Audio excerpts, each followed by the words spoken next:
Good morning. Welcome to day 11 of Ebenezers Journey, looking at all the ways that God brings us through things to a certain point and we can see His help through it all.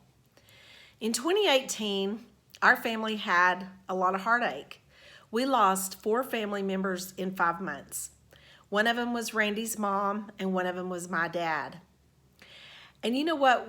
In the aftermath of all the kindnesses that were shown to us, we needed a place to keep our mementos from that experience those were the ways that God gave us peace and love through others. And so we had cards and keepsakes and pictures and their obituaries, and I ended up putting them in this box. There's all kind of things in here that remind me of ways that we were loved on.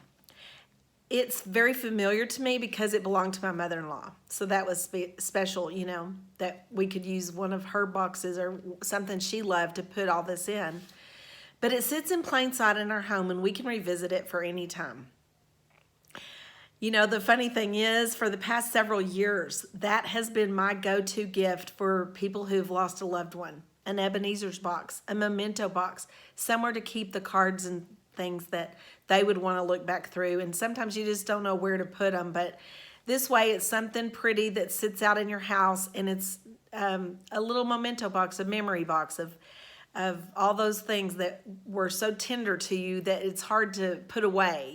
So you can keep this out in plain sight. And let's just face it, I'm not a good cook, so you're either getting that or you're getting paper goods if you lose someone and I'm bringing you something, because I just am not, that is just not my gift to cook. Now, all those years I've given that away. I had not had need of one my own, but suddenly I did.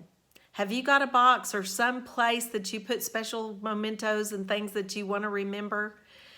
Heartache things.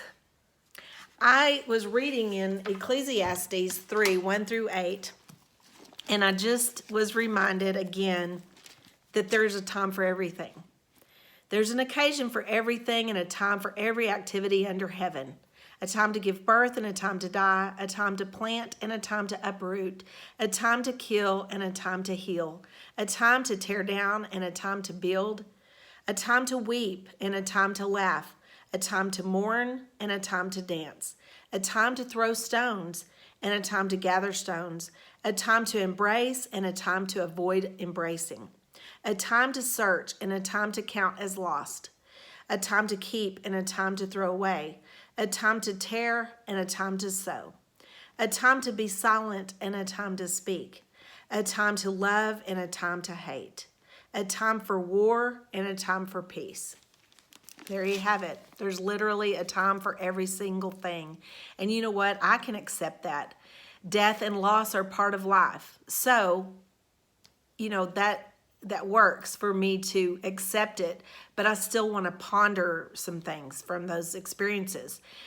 So we work through our grief in different ways. And for me, reading the cards again and again, or looking at pictures, or even this little handkerchief, my sister gathered up one for each of us because our dad always had a handkerchief with him.